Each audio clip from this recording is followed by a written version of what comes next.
there is a provision under the Article 82 which requires the minister to be heard in his defense. Mr. Speaker, my issue is, if the finance minister elects to bring a counsel to respond on his behalf, which is his constitutional bona fide, what do we do? Because, Mr. Speaker, under contempt proceedings,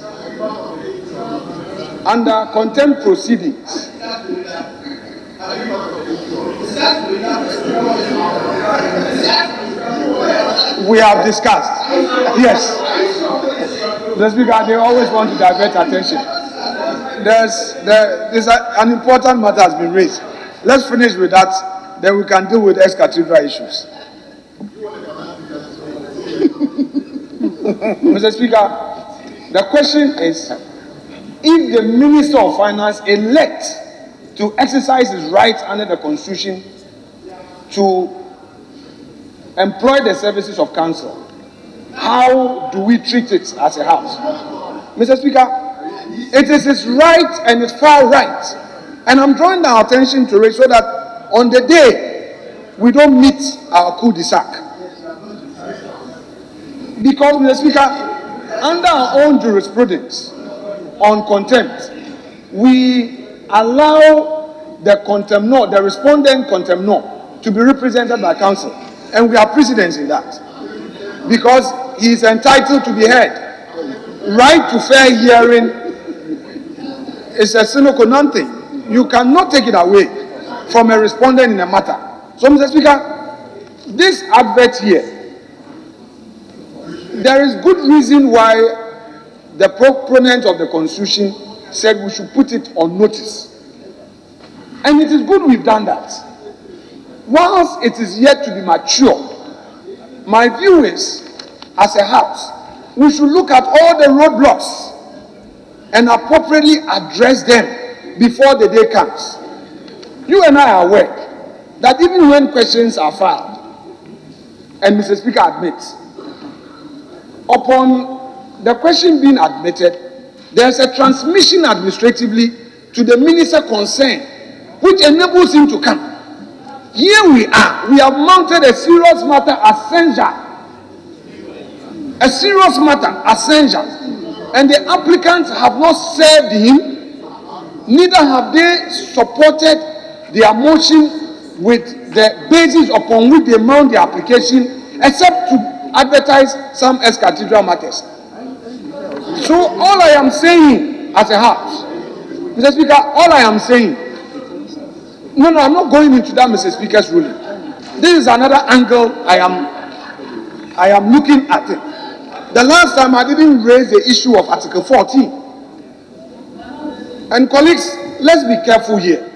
Today, it may be you. And you may think it's okay. But if we agree on the rules of procedure in dealing with this matter, posterity will come and judge all of us. It could be Harun Edrisu tomorrow, being a minister of state. It could be Eric Opoku as a minister of state in a future government. We don't know when. And Mr. Speaker, when that time comes, Eric Opoku will have a legitimate expectation that he must be heard, because constitutionally he must be heard. Mr. Speaker, I do not think that we should allow this to remain in our order paper. The 14 days come, it becomes ripe for hearing, and then on that day, people are holding their documents,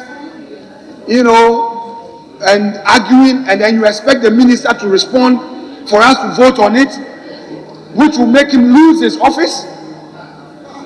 No. I believe that even as a house, we should have copies of all the grounds upon which you rely. No, Mr. Speaker, I believe that as a house, every member in this chamber must have a copy of all the legal grounds upon which you mount this application. Two, the respondent himself must be served Should the respondent respond by saying that he elect to have a counsel to represent him, are we going to allow that counsel in the dispatch box, or we are going, because the counsel will come in as a stranger at the plenary, or we are going to have a closed session to hear him?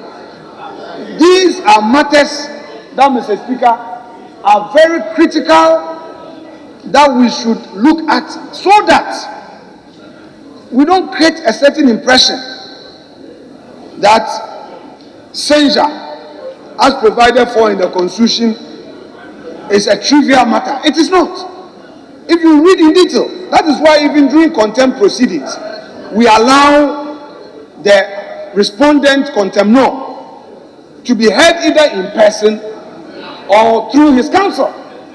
Mr. Speaker, I will not sit down when constitutional bona fides are being crucified. I will not sit down. I am interested in the procedure, and let's not do things for political expedience. One day it will come and haunt us. I thank you, Mr. Speaker. I've made my case, and if any member has any rebuttal well grounded in law, that member should rise and rebut me, so that if I want to respond, I respond. I thank you, Mr. Speaker.